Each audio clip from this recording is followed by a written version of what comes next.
আজিৰ পৰা আমাৰ যিকেইটা মানাহৰ যিকেইটা ৰেঞ্জ আছে তো আজিৰ পৰা এই পৰ্যটকৰ কাৰণে বন্ধ থাকিব অকল আমাৰ বাঁহবাৰী ৰেঞ্জৰ আণ্ডাৰত যিটো আমাৰ ছেকেণ্ড গেটৰ পৰা মথনগুৰিলৈকে যিটো ৰাস্তা সেই ৰাস্তাটো 20 জুনলৈকে খোলা থাকিব।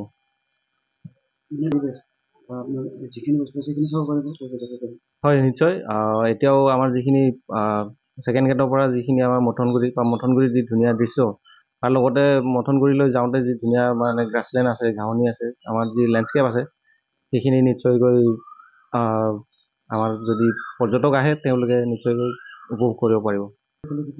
হয় 20 তাৰিখলৈকে খোলা থাকিব। 20 তাৰিখৰ পিছত গোটেইখিনি বন্ধ হৈ যাব। হয় 20 তাৰিখৰ পিছত গোটেইখিনি বন্ধ হ'ব। এতিয়ালৈকেতো একো বেলেগ ডিচিশ্যন হোৱা নাই এক্সটেনশ্যনৰ। ইতিমধ্যে জীপ চাফাৰী আমাৰ এলিফেণ্ট চাফাৰী ৰাফটিং 5 তাৰিখে আগতে বন্ধ হ'ল। 5 তাৰিখ নহয় আমাৰ 15 বন্ধ হ'ল জুনত। হয় বৰ্তমান অকল জীপ চাফাৰী আছিল। জীপ চাফাৰীও আজিৰ পৰা বন্ধ হ'ব, কিন্তু আমাৰ যিটো মথনগুৰি ৰাস্তা মেইন ৰোডটো সেইটো অকল থাকিব। ঠিক আছে। হয় আজিৰ পৰা আমাৰ যিটো ভৈয়ামপাৰা আপোনাৰ পাণবাৰী বন্ধ থাকিব, কুকলুং বন্ধ থাকিব, বাছবাৰীও বন্ধ থাকিব। অকল আমাৰ যিটো ছেকেণ্ড গেটৰ পৰা মথনগুৰি ৰাস্তাটো সেইটো খোলা থাকিব। যিটো আমাৰ ছেকেণ্ড গেটৰ পৰা মথনগুৰিলৈকে যোৱা ৰাস্তা সেই ৰাস্তাটো খোলা থাকিব যিহেতু সেই ৰাস্তাত যাওঁতেও বহু জীৱ জন্তু দেখা পোৱা যায় বা ধুনীয়া আমাৰ চিনেৰী দেখা পোৱা যায়। লগতে মথনগুৰিৰ যিটো ধুনীয়া আমাৰ দৃশ্য আছে লেণ্ডস্কেপ আছে সেইটো উপভোগ কৰাৰ লগতে আমাৰ টুৰিষ্টসকলে বা পৰ্যটকসকলে যিটো আমাৰ মথনগুৰিত হেৰিটেজ চেণ্টাৰ আছে হেৰিটেজ চেণ্টাৰটোও চাব পাৰিব। লগতে কাষত বহি নৈসৰ্গিক যিটো আপোনালোকৰ দৃশ্য আছে সেইটো উপভোগ কৰিব পাৰিব। দেখি আকৌ মানুহ সুন্দৰ দৃশ্য ভূটান পাহাৰ দেখা পোৱা যায়। হয় নিশ্চয় পিছফালে যিখন ভূটানৰ পাহাৰ আছে এই আমাৰ ভূটানৰ পাহাৰ লগতে আৰু নদীৰ সিপাৰে যিখিনি ঘাঁহনি আছে বা ধুনীয়া গছ গছনিৰ হাবি আছে সেইখিনি নিশ্চয়কৈ পৰ্যটকসকলে উপভোগ কৰিব পাৰিব। আৰু লগতে নদীখনৰ যি সৌন্দৰ্য তাকো উপভোগ কৰিব পাৰিব। হেৰিটেজ চেণ্টাৰত কি দেখা পোৱা যায়? আমাৰ হেৰিটেজ চেণ্টাৰটো তাতে কিছুমান ইনফৰ্মেশ্যনৰ কাৰণে হেৰি আছে। তাতে আমাৰ পাৰ্কৰ হিষ্ট্ৰী আছে, কিছুমান স্পেচিমেন আছে।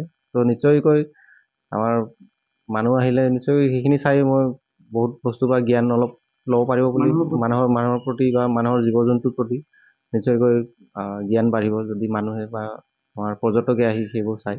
নিশ্চয়কৈ মই ভাবোঁ যে ভাল এটা জ্ঞান আহৰণ কৰিব পাৰিব। আজিৰ তাৰিখলৈকে বৰ্তমান আমাৰ এৰাউণ্ড 50,000 more than 50,000 হ'ব। আৰু আমাৰ ৰেভিনিউ 1.35 অলপ বেছি হ'ব। আমি বৰ্তমানলৈকে হেৰি হোৱা নাই, মোটামুটি 1.35 ক্ৰছ কৰিব লাগে। বৰ্তমান আমাৰ হাতত তথ্য আহি পৰা মতে দেশী পৰ্যটকৰ সংখ্যা 49 এনেকুৱা হ'ব, 49,000। আৰু আমাৰ বিদেশী পৰ্যটকৰ সংখ্যা মোটামুটি 1700 অলপ বেছি হয়। শেহতীয়াকৈ যিখিনি আমাৰ পৰ্যটকসকলে দেখিছে তো আমি ভাবিছোঁ বৃদ্ধি পাইছে। শেহতীয়া গণনা মতেও বৃদ্ধি পাব লাগে। বৰ্তমানলৈকে আমাৰ পাব্লিছ হোৱা নাই।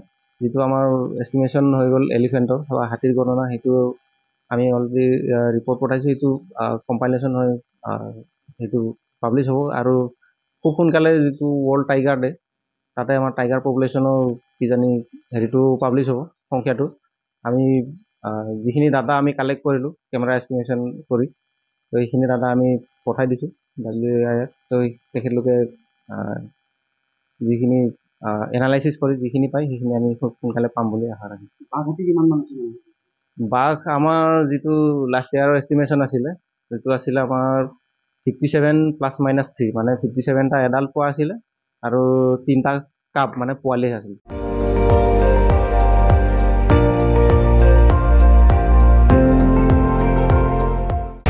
আপুনি চাই আছে ND24 সৰ্বশ্ৰেষ্ঠ নহয় সৰ্বোত্তমৰ দৌৰত।